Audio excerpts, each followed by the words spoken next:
I'm very truly sorry for my involvement in this heinous crime. I know my actions were very immoral. A Washington County woman has been sentenced to prison following a child abuse investigation that began nearly 3 years after the crime occurred.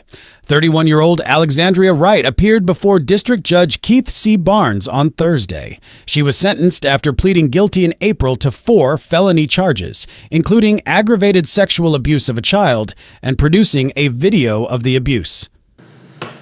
You know, these horrible cases come before the court.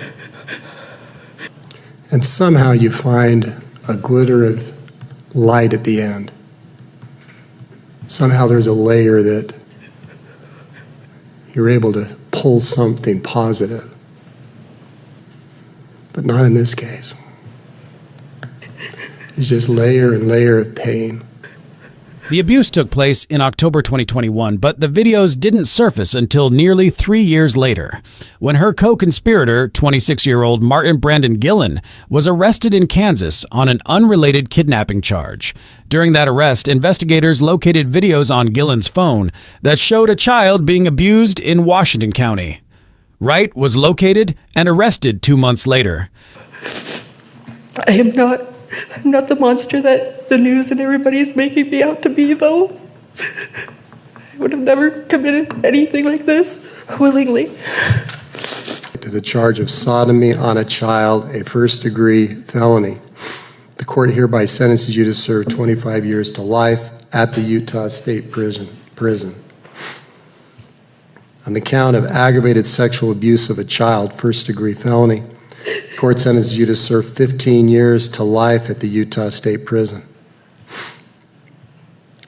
The charge of dealing in materials harmful to a minor, a third-degree felony, the court sentences you to serve 0 to 5 years at the Utah State Prison.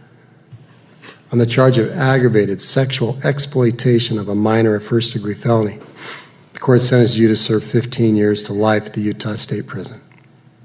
These charges to run concurrent with count 1, 25 years to life. Wright also faces charges in federal court related to the same case. She is scheduled to appear in St. George next week for a hearing on possession and production of child pornography. Gillen was indicted in federal court and later sentenced to life in prison plus 95 years for multiple charges including sexual exploitation of a child and kidnapping. For now, Wright remains in state custody.